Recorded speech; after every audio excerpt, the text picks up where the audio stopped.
Aspirants का दिमाग हो गया फ्रिज, आकांक्षा लेके आई है चीट कोड वाली series.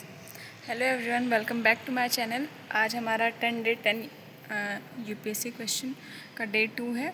So let's see how we solve. तो हम स्टार्ट करते हैं question number 2। Examine the main aspects of Akbar's religion syncretism.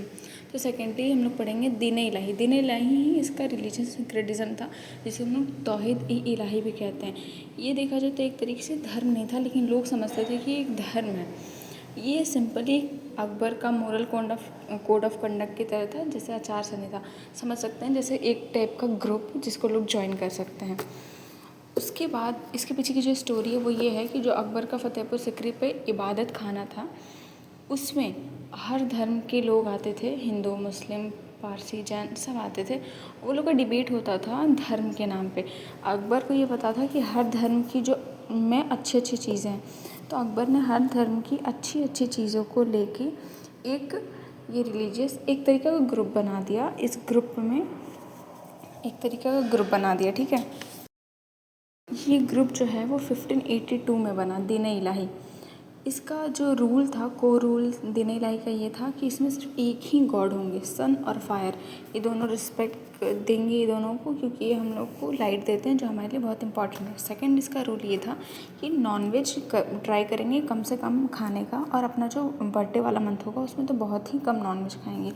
और तीसरा तो जो था वो दान पुण्य का था, कि ऐसा कि अपने ही जीते जी अपने ही मौत का भोज वगैरह करा दो गरीब लोगों को, ताकि खाना मिल सके। ये था इसका तीसरा। और चौथा ये था कि आपका जो बिहेवियर है वो अच्छा रखो, दया करो सब पे, किसी से दुश्मनी मत करो, काइंड हार्टेड बनो। और उसके बाद थर्ड हम लोग इनिशियल जो पढ़ते हैं, इसमें ये है कि इसको ज्वाइन कैसे करते थे। तो इसको ज्वाइन करने के लिए कोई फोर्स नहीं था कि तुम इसको ज्वाइन करो। अगर किसी को ये ग्रुप ज्वाइन करना है तो अकबर के पास जाना पड़ता था संडे को। वहाँ पे जाके अपनी पगड़ी, जिसको हम लोग तुर्बन कहते हैं, उतार के अकबर के पैरों में रखना पड़ता था। और वो रखने के बाद अकबर उसे उठा के उसके सर पे पहना देता था, तो वो उस ग्रुप में ज्वाइन हो जाता था।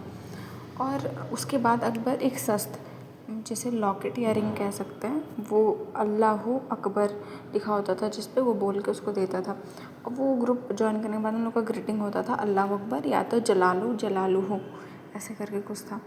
और ये जो इन लोग का ग्रुप था या रिलीजियस सिंड्रोम जो भी अकबर का था, वो फेल क्यों है, इस वजह से फेल हुआ। ये अकबर के मरते ही फेल हो गया, क्योंकि इस ग्रुप को ज्वाइन करने के लिए कोई भी फोर्सफुली एक्ट नहीं था कि तुमको ज्वाइन ही करना है। जहाँ तक कि अकबर के एक बहुत ही क्लोज़ थे राजा मान सिंह, उन्होंने भी इसको ज्वाइन नहीं किया था। मैक्सिमम 18 से 20 मेंबर्स ही बने थे, जिसमें कि सबसे फेमस राजा बिरबल हैं, जो ओनली हिंदू थे जो इसको ज्वाइन किए थे। दोनों तरीके के, दोनों साइड के लोग, हिंदू मुस्लिम दोनों साइड के लोग इसको अपोज़ करते थे। हिंदू सोचते थे कि हमारा धर्म चेंज करना चाहता है, और मुस्लिम समझते थे कि अकबर अपने रास्ते से, अपने धर्म के रास्ते से भटक गया। तो अगर इसका कंक्लूज़न देखा जाए तो दीन इलाही किसी तरीके का कोई कन्वर्जन स्कीम नहीं था। ये एक सिर्फ मल्टी रिलीजियस डाइवर्स कंट्री को एकजुट करके पैरामेट्रिक पॉलिटिकल स्ट्रेटजी से ज़्यादा लॉन्ग टर्म तक राज करने का